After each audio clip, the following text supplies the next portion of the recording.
Welcome back, my name is LastKnownMeal and today we're going to analyze the entire Cyberpunk 2077 deep dive video, going through every little detail. So let's dive into it because we have a lot to cover. The demo starts off with a female V going into a tub of ice to, I guess, cool themselves and their body before going into the BBS data fortress. I'm guessing this part is needed to actually access the net.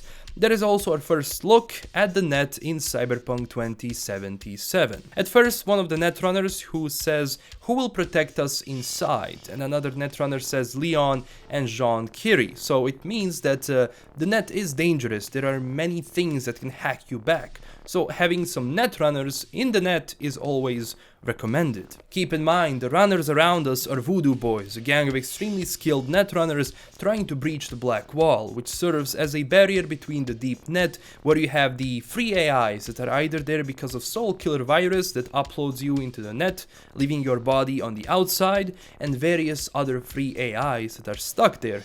If they got out, it would be chaos. That's why there is the black wall. And I really like how the net generally looks like. It gives you that Matrix vibe, which is always a plus. But let's skip a bit and go to the point where we are leaving Roland's butcher shop in Pacifica district to follow Placide, one of the Voodoo Boys' higher-ups. Now, Pacifica itself is a rough combat zone that is one of the most dangerous districts in the game in my opinion, and as the deep dive video explains, the zone was supposed to be a rich tourist hotspot with hotels, amusement parks, business zones, but after the economy went to hell, every investor pulled out, and therefore now you have this decrepit sinkhole filled with gangs and various other shady characters. As you can see in one shot that the helicopter is basically destroying the entire floor of that building, it seems something quite normal since people don't pay much attention to it. It's more of an amusement rather than any danger. We get a really nice look at how the game itself is going to look like, with a huge number of NPCs in the area going about their business, and you can see that the text is being translated because other languages like the Haitian Creole and our augmentation will translate it as they're speaking to you. We also get to see the minimap, which is always going to be the pyramid shape, and the persons of interest will have this exclamation mark, it seems. We can also see one more enemy mark on the map, and it looks like you will also see where they're looking at by seeing this gradient around their mark, extremely useful for stealth. Then we get a proper look at our bike, called Yaiba Kusanagi. It's developed by a corporation called Yaiba, and that also means blade in Japanese. Also, Kusanagi is somewhat of an Easter egg because the main protagonist in Ghost in the Shell is called Motoko Kusanagi, and some of the stickers on the bike reference the bike in Akira called Kaneda bike, so they're covered pretty much everything with this. The game itself is going to have a lot of Cyberpunk Easter eggs. The feel I get from V driving that bike is cool, and I can't still say if I will enjoy it or not, but it looks cool with this blur, and they also show you a third-person camera that you can activate in cars and bikes. It also kinda gives you a glimpse of how it would look like if the game was in third person, but once you get out of that bike, you can't switch it. They also mentioned to us walking on foot in Pacifica is not recommended. That's why having a bike or an armored car is useful, and they did show us another cool looking car. Overall, the feel of driving also has a lot of potential. Next up, we have Placide and Gran in Batty's hotel. It's probably going to be a part of the quest where Placide shows us the district a bit before going or talking to Brigitte. Also in Pacifica, we will be able to find various black market vendors for guns, armor and augmentation, so always keep that in mind. We also get a look at Gran's tech shop with samurai jacket and a hoodie, both epic pieces of clothing. The samurai jacket gives you physical, thermal, electrical and chemical resistance, which gives you an idea of what kind of protection different pieces of clothing have. Up in the left we see level and street cred. Street cred is obtained by working in the streets and finishing missions. And on the right we have credits or eddies that we can spend, which is a currency in the world of Cyberpunk. Then besides clothing we have daemons, and they unlock new net running abilities. Then we get the look at our gear. Besides the rifle on the top, which deals 110 DPS, we have some items that we can equip like shoes, trousers, shirt, then something over that like a jacket, then the two on top probably for either mask and a hat. In the statistics, we see the type of resistance we will have, like physical, thermal, chemical, and electrical, as well as health, which is currently at 100. We also see the pocket stab, which is interesting, and I think we will be able to have 3 weapons equipped at the same time. It would be extremely cool. Then they talk about the animals, and they're explained really well. They're fully roaded up and usually value strength above everything. They're hired as enforcers in the city, and when they gather like this, it's usually around something big, which in this case is a van full of technology. Their leader is a woman called Sasquatch, but we will get to her in a minute. Before that, we have a very interesting look at the quick time decisions game will have. When you're sitting with Placide, he takes your arm to plug in, and you have 2 choices: rip hand away or say, "Whoa, what the hell are you doing?" The time goes really fast, and remember, your decisions will further influence the game. After that, V does connect anyways, and Placide syncs you with Zero Agve, their subnet. That way, Placide hears everything you hear and sees everything you see. Also, we have Johnny Silverhand in the background, but keep in mind, only you can see him. It also seems that Johnny will be able to talk through us from time to time. They also mentioned why the Haitians are there. That is because terrible natural disasters struck their place and they were forced to emigrate in masses. And now Voodoo Boys basically rule that area and are very connected with the local community. Then we see Brigitte, the leader of the Voodoo Boys, and she mentions Johnny and the biochip we have. They were trying to cut a unique piece of engram from there, it seems, so that is also another detail. And the place we are at is called Planetran Maglev. Then they proceed with a mission where we have to go to Grand Imperial Mall and infiltrate the animals. Keep in mind, they only have a leader if they're on the job. Besides that, they are pretty much all over the place, but not under one rule. V also reads a book for a quick second, so it seems that we'll be able to read like that. Now, the book is in French, and the first sentence means "I answered, I am a dreamer." Now, the rest is somewhat about questioning life, but it will be interesting what lore can we scavenge from that. Also keep in mind this translation was done by Google. Then they show us the character creation system, which has 3 life paths, which is Nomad, Street Kid and Corporate. Every life path gives you a different beginning in a way before going on to the free roam itself.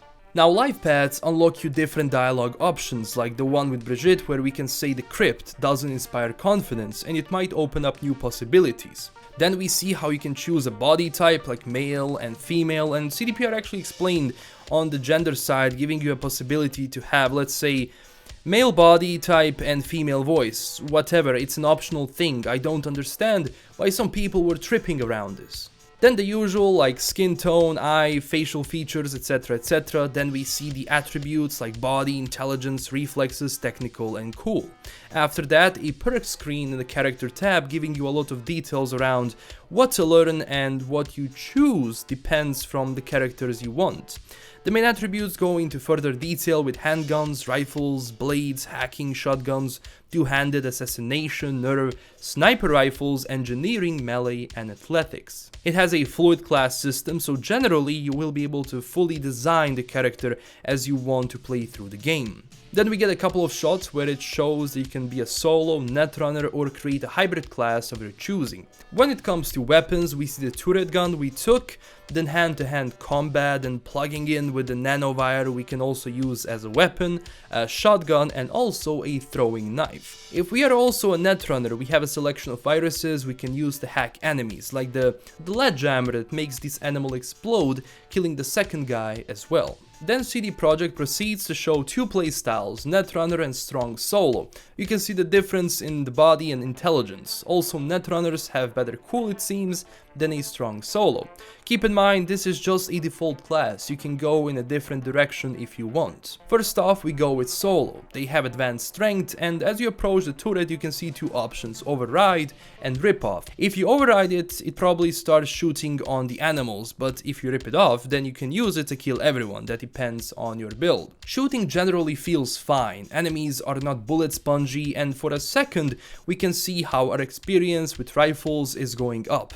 You get XP for things you use, so if you use rifles, you get rifles XP, you can later work on and upgrade. You can also force open doors, cool animation there. Also grabbing enemies is an option. You probably hit them with a rifle stock and then you grab them. They can serve as human shield against a turret, for example. That is a very nice addition. You can also use a lethal or non-lethal takedowns, and when you grab someone, keep in mind, if you kill everyone, it might bite you in the ass later in the game. We also see the beginning of the fight with Sasquatch. She uses a big industrial hammer and is juiced up to the point where our bullets are not doing anything, but she does have a weak spot on her back. Then we get some revolver gameplay and she throws a hammer on us, which is a really cool addition, and then proceeds to hack us. Placide is working through us to stop the hack before we defeat her.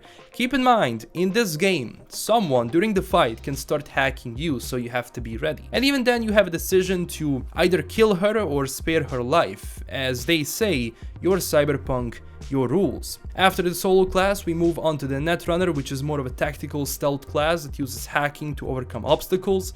Some of those abilities include a way to hack a bench press while you walk, so most of the stuff like hacking weapons, people and items will be done on the fly, again depending on your skill. You can jam people's weapons, do all that stuff if you are a Netrunner. It also includes hacking, which is basically following the commands to open up the right ones. Like you can see that V clicks one C and then that part opens up and it gives you E9 command to see the camera. If you wanted something else, then you for example continue to click onto 55, then there is 1C and you continue onward. You also have quick hacks where V hacks the training bot that knocks out the guy and also uses nanowire from the distance. I think this is a very cool addition. Now the video goes back to the lore, like the security in the net, because everything is connected, someone needs to monitor that. Therefore we have Netwatch, an organization that guards the people from breaching the black wall. Now we talked about where free AIs can breach and create havoc. Also corporations can watch everything you do, so always keep an open eye. V also does have a chance to meet with the Netwatch agents, and once we point the gun at them, we will be able to interrogate him and see what else to do. Now I'm not sure if this works on everyone, where you just point the gun from the back, or is this just a part of the script. Then an option opens up where you can incapacitate the agents, side with the Voodoo Boys, or just continue the conversation against, you know, the Voodoo Boys. Cyberpunk gives you an option to choose. You can basically betray everyone if you want it. Then after you jack into his subnet and the virus Placide gave you completely kills everyone, and you can see in the corner you have an agent named Roach, so it's funny Easter egg right there. And because we were also connected, it disables us as well. It was only one path, you can have many more. Even Johnny Silverhand has his own agenda, so you can decide if you want to side with him or make him your new enemy. So this quest, if for example I replayed it, it would be completely different to what you've seen. So that is actually the power of this game, and that's why I'm really excited about it. I want to see like how many decisions I can actually make during one quest. Again, even though this was 15 minutes, it had a lot of details, and I'm sad that it didn't show us Old Cunningham that is supposed to be behind the black wall, so that is a story for another day. And that is basically it. I tried to keep the video short without talking about almost everything, but if I missed something or you want to see more in depth, tell me down below in the comments. Also don't forget to smash the like and subscribe button for more Cyberpunk videos, and join our amazing community on Twitter and Discord. This is LKM signing out, and as always, stay breathtaking everyone. Bye bye.